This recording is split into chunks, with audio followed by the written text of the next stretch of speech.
Yeah. And you gonna pick along with me? If you want me to. Okay. All right. We'll try that. Swing low, sweet chariot, coming for to carry me home. Swing low, sweet chariot, coming for to carry me home. I look over Jordan, what did I see? Coming for to carry me home. For residents of South Mississippi, Hurricane Katrina forever altered their physical landscape. Homes washed away and trees stripped bare. Historic landmarks disappeared forever. Here is a sampling of stories from over 400 interviews collected by the Center for Oral History and Cultural Heritage at the University of Southern Mississippi. Barry Jones of Gulfport and his friend Rick barbecued steaks and watched movies as they waited for Katrina. After their building was blown apart by the wind, Jones remembers clinging to a tree as all was lost. I held on that I-beam for an hour. I watched my watch. It went through it. But I held on for an hour, and then I said, God, I'm turning loose. Please protect me, Lord. And I let go, because I knew the building was coming down. Right when I got out of the building, it ran me into a big tree. The waves started took me into a tree, a big oak, and I hit it.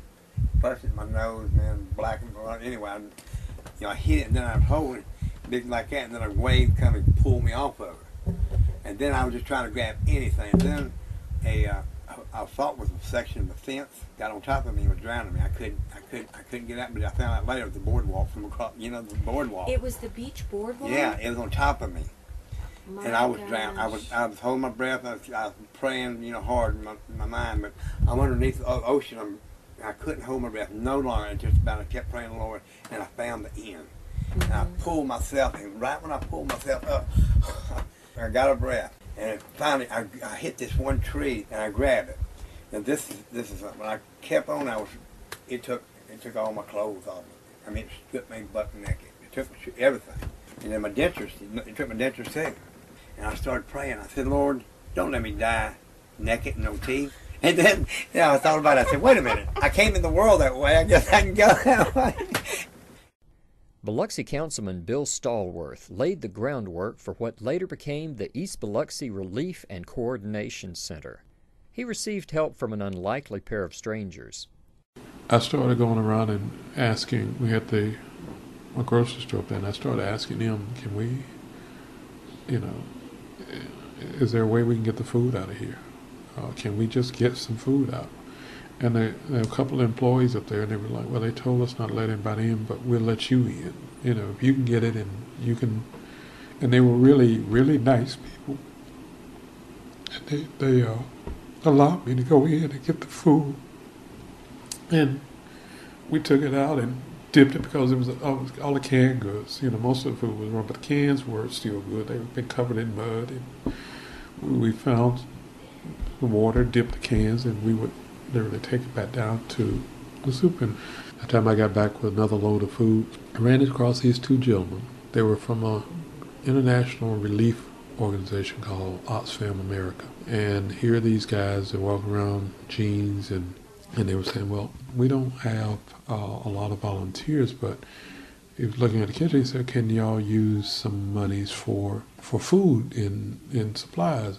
I looked over at the pastor and said, yeah, we can, but, I don't know where we could do something, but we could. And I looked at him and just said, look, I tell you what, if you can get me some computers and some power and some tables and chairs, I can set something. I'll find a place and I'll set something up and get something started. So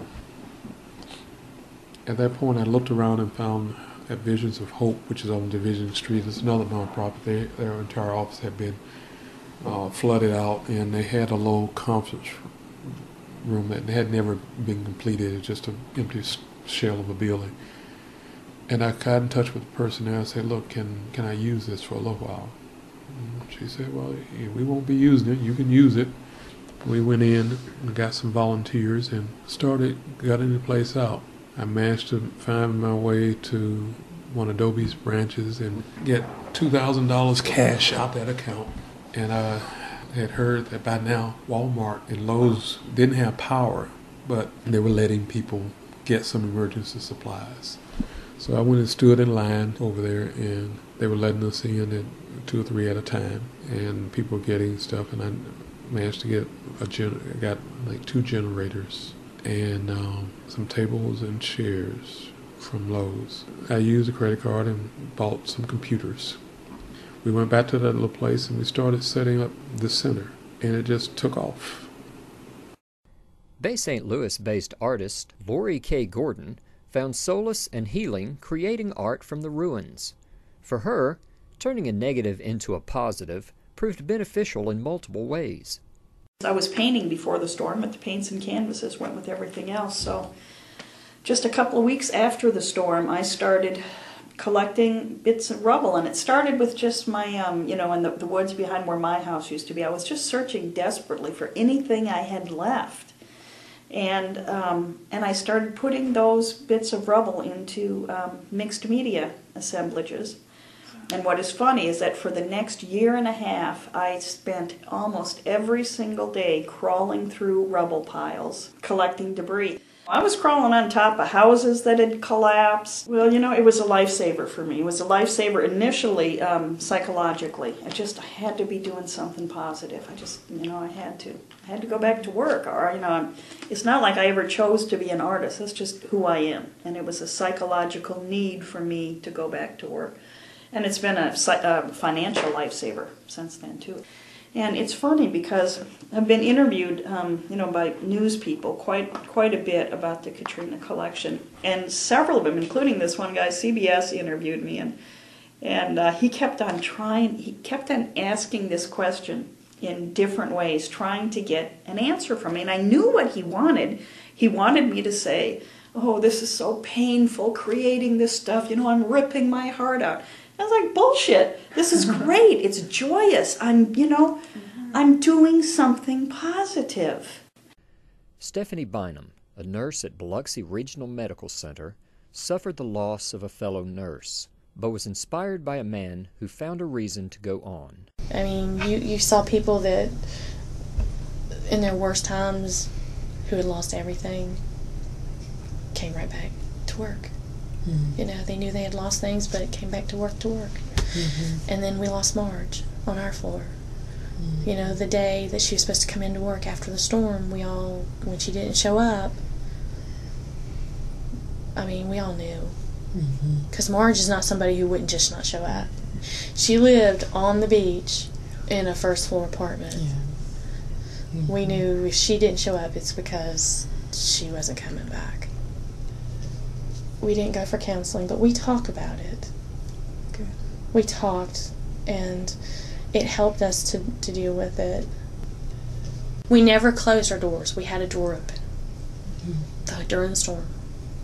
And we had people coming in. I remember the day after, we had a man come in, and he had survived with him and his dog. And I saw last night I bought People magazine, and then there was this man and his dog, Mr. Mitchell and Frisky.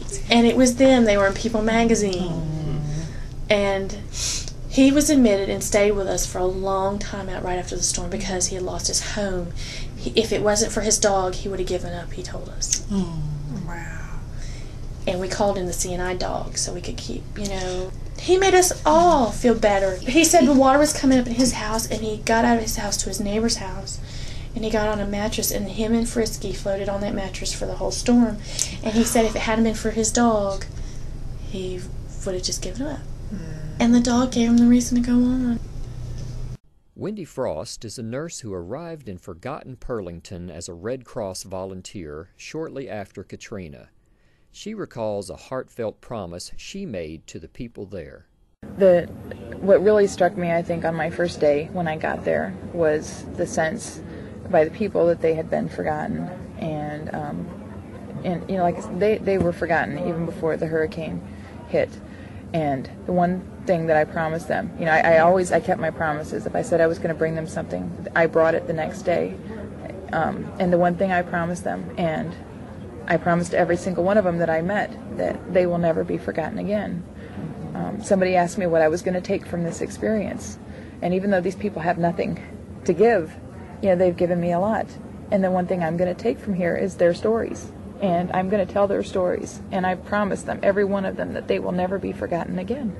And I won't forget them. And I'll make sure other people don't forget them.